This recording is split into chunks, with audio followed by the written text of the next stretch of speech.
Hoje está uma briga muito grande na internet, 2 pastores, não é? Porque um pastor diz que a Bíblia não é a palavra de Deus. E o outro, mais importante, diz que ele cometeu um pecado. A Bíblia é a palavra de Deus. Ele diz que a palavra de Deus está na Bíblia. Só que esta verdade não é desse pastor. Essa verdade é da igreja. Quem diz isso é a igreja.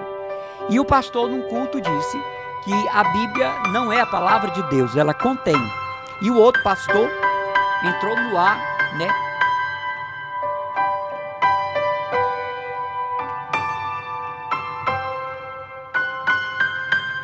Você já notou que hoje tudo vira processo? Se você diz alguma coisa, até sem intenção, com relação a negros, é processo.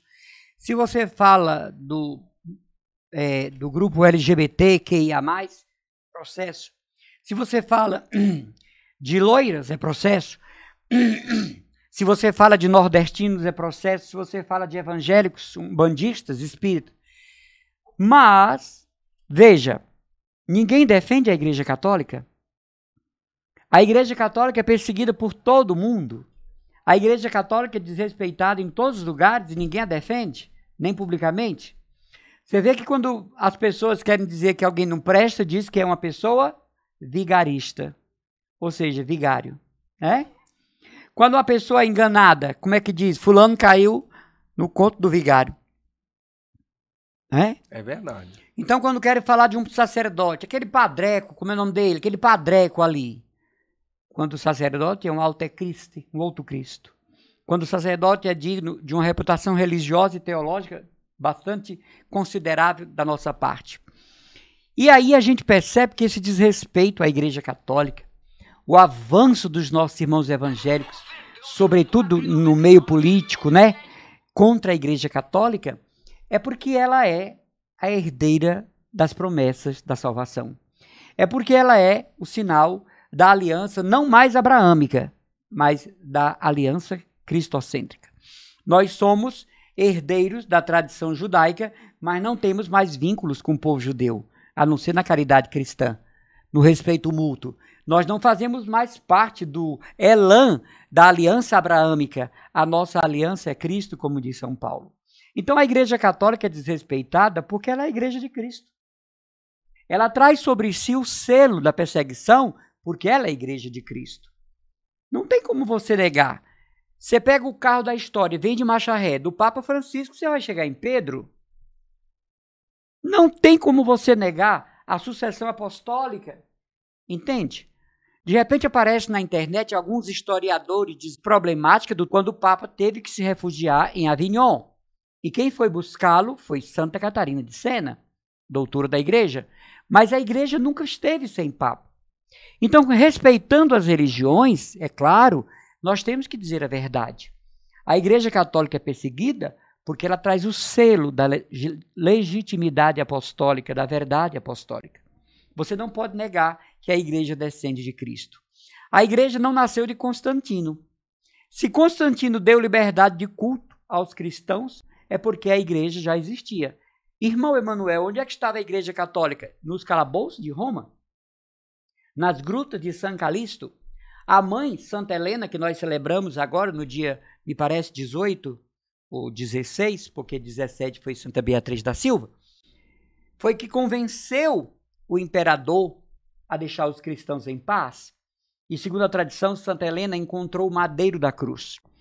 Então, se Constantino deu liberdade de culto aos cristãos católicos, a igreja já existia. A igreja não passou a ser a religião do império, mas o império se submeteu à grande efusão do espírito que aconteceu na igreja. Você pode ter tudo contra o catolicismo, mas você não pode negar, ele descende de Cristo.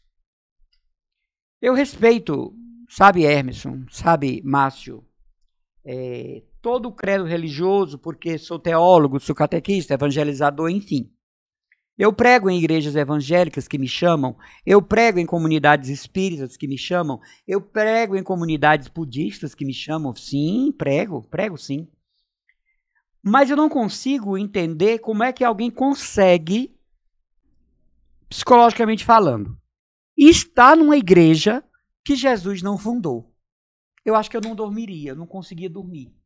gastando minha vida, meus talentos, meus dons, minhas aptidões, minhas habilidades. Eu não sei como é que uma pessoa consegue estar numa igreja que Cristo não fundou.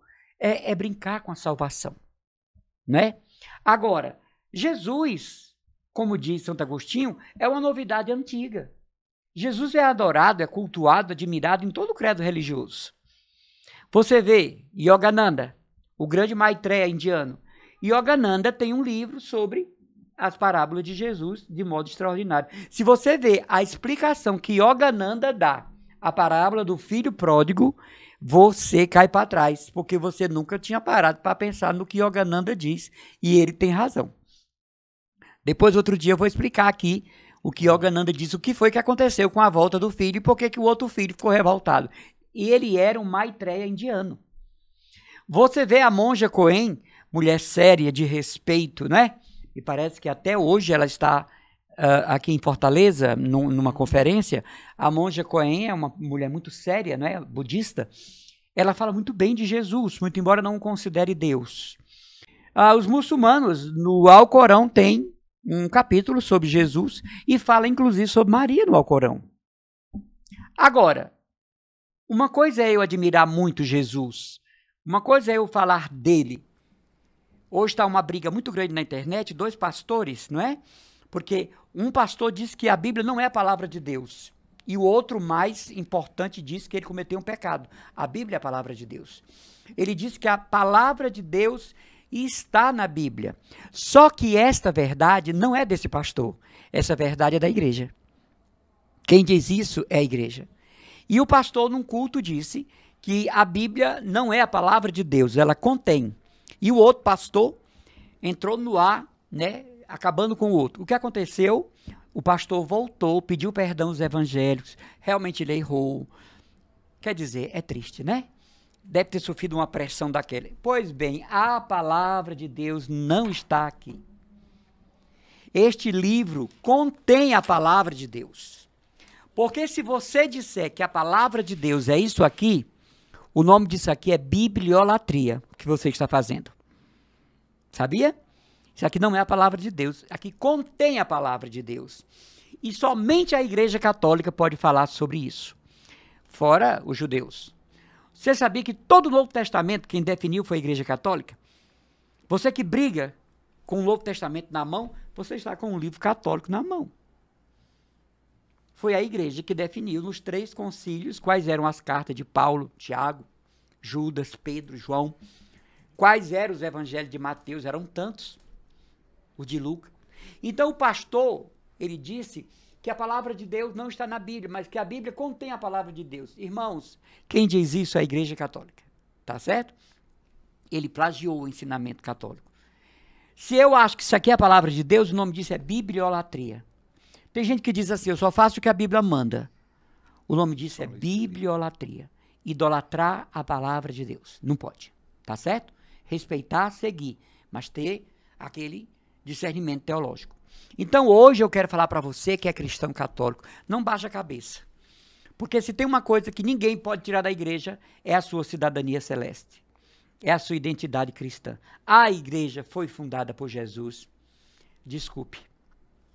Não é, querido Emerson? Irmão, e quando o senhor fala nesse modo, para quem fica só ali namorando as coisas de Deus, de Jesus Cristo, aí às vezes parece que está provocando. Na verdade, o senhor está mostrando a verdade que a gente catequese. vive, né? E essa catequese a gente deve absorver da melhor maneira possível, porque ela é assim, o senhor nenhum instante está promovendo uma desavença, nenhum instante o senhor está promovendo desrespeito. O senhor deixa um pouco mais claro para todos nós como devemos tratar e como nós devemos olhar para a igreja. A igreja é formada de pecadores, né? Se a gente quiser que a igreja seja santa, então se candidate dentro da igreja, né? Se a igreja tem muitos pecados, é a hora de você entrar dentro da igreja. E aí talvez ela fique perfeita, né? Ah, mas eu não sou bispo, pois se candidate. Ah, mas eu não sou padre, pois se candidate. Ah, mas eu não posso, pois se candidate a estar, porque a igreja precisa de você, né? E quando o senhor coloca dessa maneira, A igreja não quer dizer que ela é perfeita, né, irmão? Não é isso? Exato. Ela é formada de homens pecadores. E aí a gente vai ficando atento. E uma instituição, uma coisa só pode ser divina, né? É. Essa dúvida que a gente diz assim, ah, mas durou 2000 anos, não tem um reino que durou 2000 anos, né, irmão? Não tem. Não tem Não uma tem cultura. uma cultura que dure tantos anos e não tem promessa de acabar, viu? É. Não tem promessa. Ó, já já o catolicismo vai deixar de existir. Não vá nessa. A igreja vai existir ainda por muitos e muitos, muitos anos até a chegada de Cristo. É. E essa é a certeza que o irmão quer nos passar, que nós estamos escolhendo.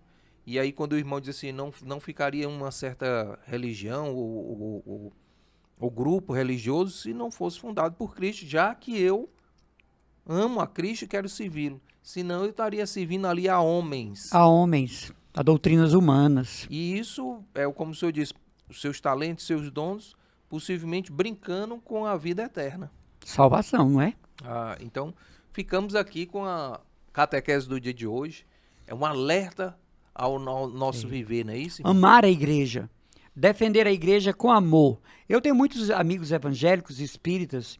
Eu tenho muitos amigos budistas. Mas, quando nós conversamos seriamente, eu digo, olha, aos nossos irmãos evangélicos, você segue Jesus, isso é maravilhoso. Mas a sua igreja não foi fundada por Jesus. Eu me formei em teologia e me especializei em igrejas evangélicas. Estudei 3 anos igrejas evangélicas. Então, quando um irmão evangélico quer colocar que a igreja católica é a grande prostituta da Babilônia, então eu digo o ano que a igreja dele foi fundada. E todas elas batem Lutero e caem. Todas batem João Calvino e caem.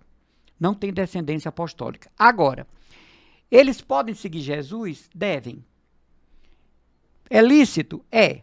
Mas não se apresentem como a igreja de Cristo. Porque a verdade é só uma. A verdade não pode ser duas. Jesus não pode estar plenamente na igreja católica e plenamente na igreja evangélica. Você entende? Porque em espírito e verdade ele está na igreja católica. Isto é o meu corpo. Isto é o meu sangue. Lá, na igreja evangélica, é apenas um símbolo, a Santa Ceia. Sobrou o pão da Santa Ceia, ou alguém leva para casa ou joga para os cachorros e gato. No catolicismo, as hóstias são mantidas e guardadas com todo o respeito no sacrário, porque não é uma relíquia de Cristo, é Cristo. Irmão, irmã, preste uma coisa, atenção. Jesus não pode estar plenamente na igreja evangélica e na igreja católica. Ele estaria se contradizendo. Irmão, mas eu vou criar uma polêmicazinha aqui, porque um dia desse eu ouvi um padre, sem dizer o nome dele, um padre num programa de TV aberta, né, na TV Cultura, num programa jornalístico, e o apresentador, com certa habilidade, né, fez a pergunta ao padre, padre, o senhor acha que essas pessoas que estão aí, que estão budistas, que o senhor se encontrar com eles lá no céu, o que é que o senhor vai dizer? Né? E o padre disse, eu acho que Deus está ali, né? Entre o budismo, está em todo lugar, né? E eu acho que Deus está em todos os lugares, está disfarçado de budista, de muçulmano, disso e daquilo. E aí, isso é esse caminho mesmo, irmão? Não.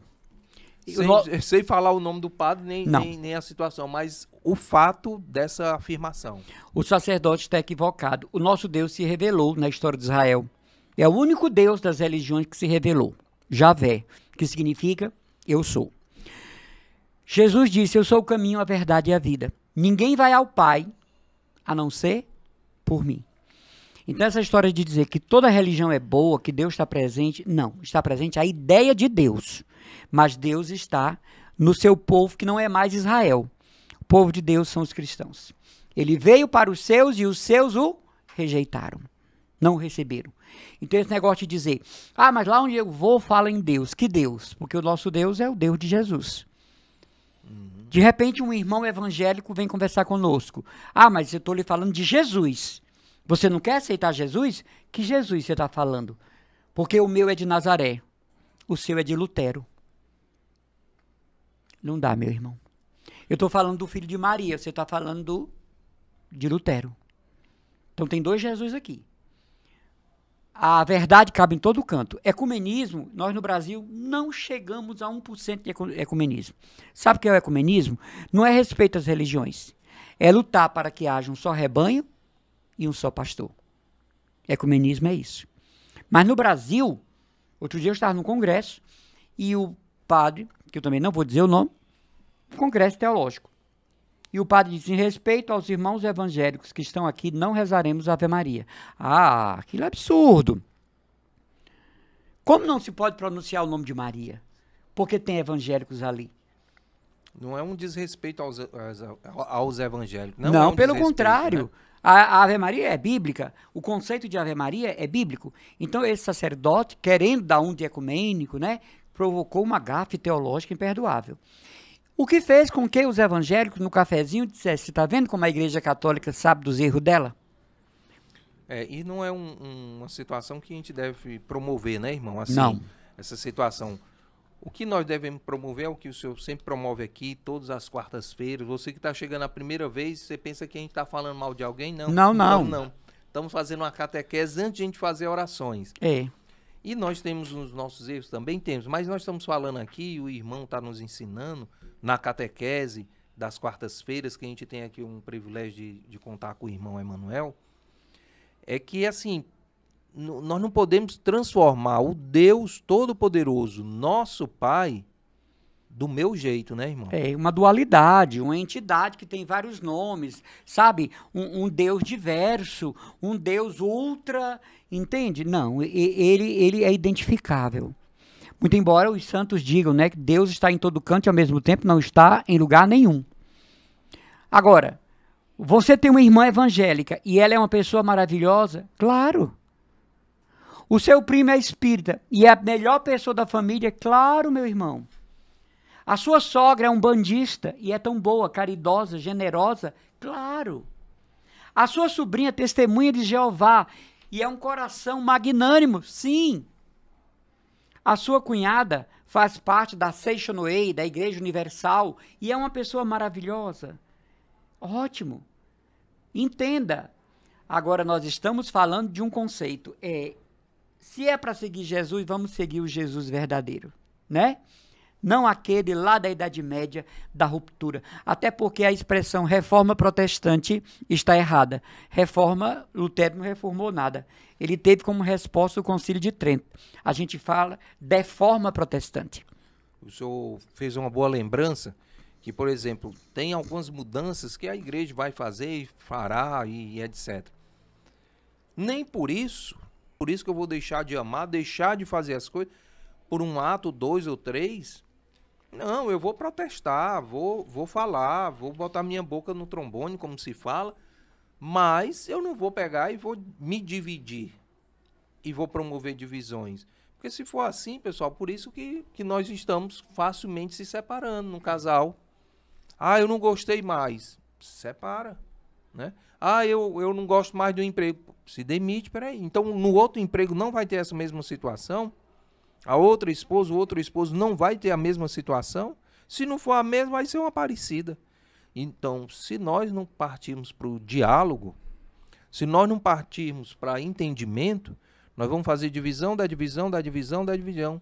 É o que nós estamos assistindo nos dias de hoje. Estamos assistindo divisão, da divisão, da divisão. É só a gente olhar. Existe hoje cristãos de toda qualidade. Você quer qual? Vai lá na vitrine e pega. Não, eu só quero um que seja só de gente rica. Tem. Tem gente que só de caridade, de doação social, tem. Onde você quiser, você se encaixa. Mas querer tirar a verdade histórica, talvez esteja se desviando, né, irmão? Para nós terminarmos. Outro dia, um domingo, eu estava tomando café, eu moro com a minha irmã, não é? E chegaram 2 moças e queriam falar comigo. Eu me levantei, fui até a porta e eu estava com o meu crucifixo, que não era esse, é o da minha consagração, né? E a primeira coisa que ela disse, uma das duas, o senhor sabe que está usando um símbolo de maldição? Eu disse, olha, aí mostrei o lado vazio da cruz. Quando esse símbolo era assim, eu concordo com você, porque foi um método asfixiante de morte criado pelo Império Romano na cruz. Jesus estava tão fraco que morreu no mesmo dia. Pessoas passavam semanas para morrer. Era um método asfixiante a crucifixão, porque comprimia os pulmões. Leia o livro A Paixão de Cristo, segundo o cirurgião das edições Loyola. O médico está explicando que era um método asfixiante de morte. Então, eu mostrei o lado vazio. Aí, quando eu mostrei o lado que tinha Cristo, aí quando ele mostrei o que tinha Cristo, agora ela não é mais um símbolo de maldição, é um sinal de vitória e salvação. Mas antes que vocês continuem, quem vocês são? Ela disseram, nós somos testemunhas de Jeová. Isso, muito bem. Quem fundou o Testemunho de Jeová? Ela disse, não interessa. Isso interessa. Você pega um ônibus sem olhar a placa? Quando foram fundadas as Testemunhas de Jeová? Aí ela olhou para a outra. A outra disse, eu não sei. Você está entendendo? Duas moças com a Bíblia, que a Bíblia não é Bíblia Sagrada, é tradução do Novo Mundo das Escrituras Sagradas.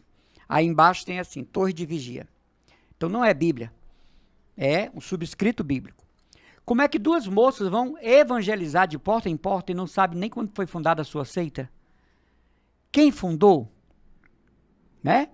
Então, como você disse, você só vai defender a Igreja Católica se você entender a doutrina. Aí você convive bem com o evangélico, espírita, ateu, ator, entende? Mas quando você conhece a doutrina. Se você não conhecer, você é vítima de tantas obsessões, de tantas ideias. Né? São muitas ideias contra a igreja, né? É fácil. É, porque na igreja evangélica é assim, aceitar Jesus é deixar de ser católico. É. Por que uma pessoa não pode aceitar Jesus na igreja católica? Então você em casa, você é evangélico, tá certo? Você é crente, tá certo? O que você não é protestante. Tá bom? E como o Emerson daqui nem tá julgando ninguém. Porque o que vocês dizem da igreja católica na internet, no YouTube, é de matar. Aqui não estamos fazendo isso, nós estamos esclarecendo.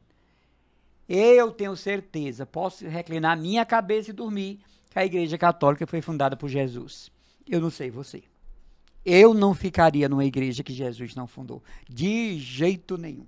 Pode ser a pregação mais luxuosa, os cantores gospel mais luxuosos, o templo babilônico. Jesus não fundou e corre o risco de chegar na casa do Pai e Jesus dizer, afastai-vos de mim, eu nunca vos conheci. Amém? Corre o risco, amém. Corre o risco. Mas, depois dessa catequese muito provocante, ela provoca aquela situação que nós estamos vivendo de hoje. Nós estamos vivendo um relativismo. Não, pode deixar assim. Não, pode deixar assado. E isso nós estamos vivendo na nossa vida, nós estamos vivendo no nosso trabalho, porque se não aceitar o bichinho assim, não aceitar o bichinho assim, aí coisa, como o senhor começou a falar, hoje tudo é um processo, hoje tudo termina numa situação que nós ficamos assim, sem opinião, né? E o que nós estamos falando aqui é catequese, não é uma questão de gosto, né, irmão? Não é gosto. E vamos rezar. Agora vamos começar aquele momento que nós nos propomos, de rezar um pelo outro.